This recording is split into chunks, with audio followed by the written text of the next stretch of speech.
आज का पहला क्वेश्चन हमारा है, विश्व में निम्नलिखित फसलों में किस फसल का कृषिगत क्षेत्रफल यानी कल्टीवेटेड एरिया सबसे अधिक है। तो विश्व में सबसे अधिक जो है कल्टीवेटेड एरिया किस फसल का है। तो विश्व की बात करें सीधा गेहूँ ऑप्शन सही होगा। इसमें गेहूँ ऑप्शन सही है। अगर भारत में कल्टीवेटेड एरिया सबसे पूछे अधिक किसका है तो चावल का होगा। भारत में पूछे चावल और विश्व की बात करें तो गेहूँ। नेक्स्ट क्वेश्चन की तरफ चलेंगे, बहुत इंपॉर्टेंट है। चावल का उद्भव स्थल है। तो चावल का जो उद्भव स्थल है भारत व वर्मा है। ऑप्शन डी इसमें सही है। नेक्स्ट क्वेश्चन की तरफ चलेंगे हम। विश्व में चावल का सर्वाधिक क्षेत्रफल भारत में है जो कि लगभग कितना। विश्व का चावल का क्षेत्रफल पूछ रहा है जो कि भारत में है। तो भारत में कितना है, लगभग 45 मिलियन हेक्टेयर जो है विश्व का। और नेक्स्ट क्वेश्चन की तरफ चलेंगे हम। चावल की उत्पादकता सबसे अधिक किस राज्य की है। चावल की उत्पादकता की बात करें, यहाँ प्रोडक्टिविटी की बात हो रही है, सबसे अधिक किस राज्य की प्रोडक्टिविटी है तो पंजाब की होगी। अगर उत्पादन पूछता तो पश्चिम बंगाल होता ऑप्शन सही, लेकिन अगर इसमें उत्पादकता पूछा है तो पंजाब इसमें सही होगा। नेक्स्ट क्वेश्चन की तरफ चलेंगे हम। ओराइजा वंश में कुल कितनी स्पीसीज शामिल है। तो ओराइजा वंश में कुल कितनी स्पीसीज हैं तो कुल जो है 24 स्पीसीज जो है होती हैं। और नेक्स्ट क्वेश्चन की तरफ चलेंगे। ओराइजा ग्लोबेरिमा स्पीसीज की किस्म किस जगह पर पाई जाती है। तो ओराइजा जो ग्लोबेरिमा है किस जगह पर पाई जाती है, अफ्रीका में पाई जाती है। ऑप्शन डी इसमें सही होगा। और नेक्स्ट क्वेश्चन की तरफ चलेंगे हम। भारत में उगाई जाने वाली चावल की किस्म किस उप स्पीसीज से संबंधित रखती है। तो भारत में उगाई जाने वाली चावल की किस्में किस उप स्पीसीज से संबंधित रखती है। तो इंडिका जो है ऑप्शन ए इसमें सही है। और नेक्स्ट क्वेश्चन की तरफ चलेंगे हम। इंडोनेशिया में उगाई जाने वाली चावल की किस्में किस सब स्पीसीज से संबंधित रखती हैं। तो ये जैवैनिका जो है होगा ऑप्शन इसमें जैवैनिका, इसमें ऑप्शन डी सही है। Oryza sativa जैवैनिका। क्वेश्चन हमारा है, चावल उगाने की अपरंपरागत क्षेत्र नॉन ट्रेडिशनल एरिया की बात कर रहा है। तो पंजाब और हरियाणा ऑप्शन ए इसमें सही होगा। और नेक्स्ट क्वेश्चन की तरफ चलेंगे हम। चावल के पुष्पक्रम को कहते हैं। तो चावल के पुष्पक्रम को जो है हम पेनिकल कहते हैं, सभी को पता है। ऑप्शन ए इसमें सही है। और नेक्स्ट क्वेश्चन की तरफ चलेंगे हम। छिलके वाले चावल को क्या कहते हैं। तो छिलके वाले चावल को जो है हम क्या कहते हैं, ब्राउन राइस यानी भूरा चावल कहते हैं। और नेक्स्ट क्वेश्चन की तरफ चलेंगे हम। धान की फसल के लिए उपयुक्त जलवायु, जो धान की फसल है इसके लिए उपयुक्त जलवायु कौन सी मानी जाती है। तो ये बहुत गर्म व उष्ण जलवायु की आवश्यकता पड़ती है, hot and humid. Next question की तरफ चलेंगे हम।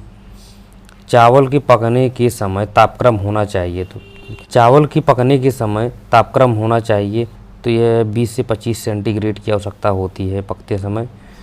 ऑप्शन सी इसमें सही होगा। और नेक्स्ट क्वेश्चन की तरफ चलेंगे। प्रदीप्तिकालिता के आधार पर धान एक पौधा है यानी फोटोपीरियडिज्म की बात कर रहा है। तो धान जो है एक शॉर्ट डे प्लांट होता है, अल्प प्रदीप्तकाली। नेक्स्ट क्वेश्चन की तरफ चलेंगे हम। अस चावल की बुआई का समय, जो अस चावल है उसकी बुआई का समय कौन सा माना जाता है, मई और जून। ऑप्शन सी इसमें सही होगा। और नेक्स्ट क्वेश्चन की तरफ चलेंगे हम। बोरो या दलुआ धान की बुआई का उचित समय, बोरो या दलुआ धान की बुआई का उचित समय में ये सही होगा। अमन जो है धान जो होता है उसकी बुआई का उचित समय कौन सा माना जाता है। तो ये जून जुलाई ऑप्शन सही होता है। इसमें बोरो पूछा है तो ऑप्शन ए सही है। नेक्स्ट क्वेश्चन की तरफ चलेंगे हम। नेक्स्ट क्वेश्चन है, धान की खेती के लिए मृदा का उपयुक्त पीएच मान होना चाहिए। तो धान की खेती के लिए मृदा का पीएच मान कितना होना चाहिए। ऑप्शन ए इसमें सही है। 4 से 6 पीएच मान जो है धान के लिए बहुत महत्वपूर्ण रहता है। नोट डाउन कर लीजिए, डबल स्टार लगा लीजिए क्वेश्चन को। और नेक्स्ट क्वेश्चन की तरफ बढ़ेंगे हम। IR8 धान की किस्म भारत में कहाँ से प्रचलन में लाई गई थी। तो IR जो एक वैरायटी है IR8, ये जो है फिलीपीन से जो है भारत में जो है आई है, इसे नोट डाउन कर लीजिए। और नेक्स्ट क्वेश्चन की तरफ चलेंगे हम। निम्नलिखित किस्मों में धान की कौन सी किस्म ड्वार्फ उत्परिवर्तित है। तो जगन्नाथ ही जो है म्यूटेंट वैरायटी होता है यानी ड्वार्फ उत्परिवर्तित वैरायटी होता है जगन्नाथ। नेक्स्ट क्वेश्चन की तरफ चलेंगे हम। बहुत इंपॉर्टेंट है। धान की बुआई की बुरकाव या ब्रॉडकास्टिंग व ड्रिलिंग विधि से क्रमशः बीज की मात्रा चाहिए। तो ब्रॉडकास्टिंग और ड्रिलिंग से कितनी जो है सीड रेट लगता है जो है धान में, तो 100 से 60 केजी प्रति हेक्टेयर जो है ऑप्शन ए इसमें सही होगा। नेक्स्ट क्वेश्चन की तरफ चलेंगे हम। धान के 1 हेक्टेयर क्षेत्रफल में रोपाई के लिए कितने क्षेत्रफल में नर्सरी तैयार करना चाहिए। तो धान की 1 हेक्टेयर रोपाई करने के लिए नर्सरी कितने जो है की आवश्यकता पड़ती है। नर्सरी लगभग 1000 वर्ग मीटर की जो है आवश्यकता पड़ती है 1 हेक्टेयर रोपाई के लिए। और नेक्स्ट क्वेश्चन की तरफ चलेंगे हम। भारत में धान की नर्सरी तैयार करने की डाइपोक विधि किस देश से प्रचलन में लाई गई। तो ये डाइपोक जो विधि है ये कहाँ से प्रचलन में लाई गई थी, फिलीपीन से जो है प्रचलन में लाई गई थी।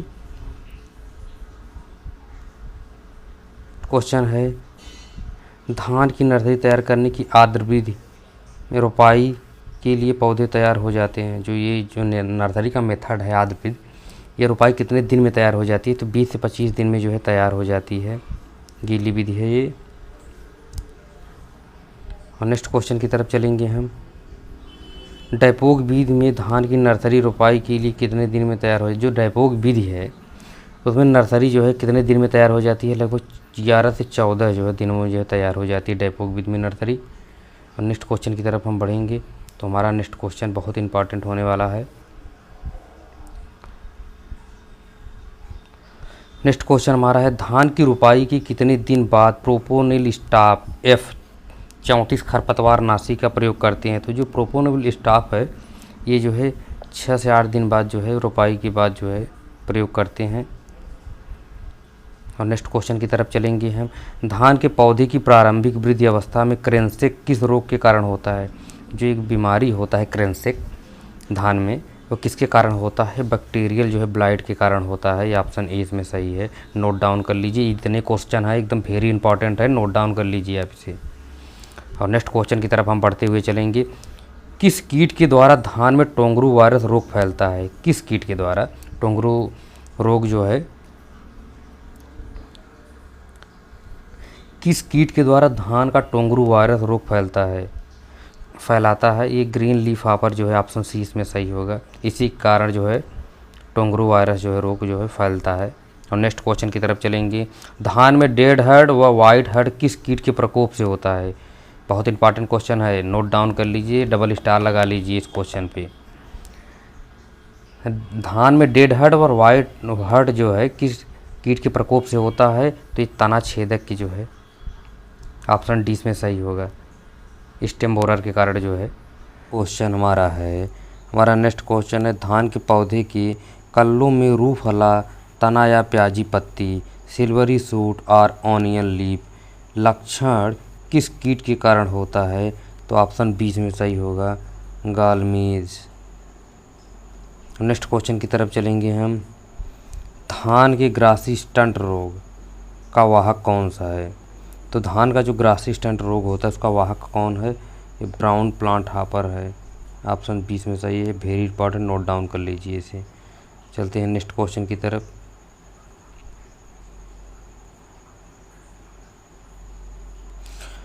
धान में मतकुंड या गंधी बग पौधे की कौन सी अवस्था पर आक्रमण करता है। तो गंधी बग जो है धान में किस अवस्था पर जो है आक्रमण करता है। तो यह मिल्किंग स्टेज पर जो है सबसे अधिक जो है आक्रमण करता है। नेक्स्ट क्वेश्चन की तरफ चलेंगे हम। बासमती चावल की 1000 दानों का वज़न कितना होता है। तो बासमती चावल की 1000 दानों का वज़न जो है 21 ग्राम जो है होता है। नेक्स्ट क्वेश्चन की तरफ चलेंगे हम। ओराइजा सेटाइवा जो कि है क्रोमोसोम संख्या, तो ओराइजा सेटाइवा क्रोमोसोम संख्या जो है 24 होता है। और नेक्स्ट क्वेश्चन है। धान में बौनेपन के गुण के लिए कौन सा जीन जिम्मेदार है। तो धान की बात कर रहा है तो ऑप्शन 20 में सही होगा, DGU जीन जो है धान में बौनेपन के लिए जिम्मेदार होता है। और नेक्स्ट क्वेश्चन की तरफ चलेंगे हम। तो हमारा नेक्स्ट क्वेश्चन है। गोल्डन राइस किस तत्व का अच्छा स्रोत होता है। तो गोल्डन राइस में किस तत्व का अच्छा स्रोत होता है। तो विटामिन ए का जो है सबसे अच्छा स्रोत होता है। नेक्स्ट क्वेश्चन की तरफ चलेंगे हम। सुपर राइस की कल्पना किसने की। सुपर राइस की कल्पना किसने की। तो ऑप्शन 20 में सही होगा, GS खुश ने जो है सुपर राइस की परिकल्पना दी थी। और नेक्स्ट क्वेश्चन है, भारत सरकार ने उर्वरक सब्सिडी कब शुरू की?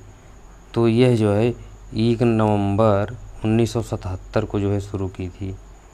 नेक्स्ट क्वेश्चन है, सामान्य रोटी वाले गेहूं का वानस्पतिक नाम है?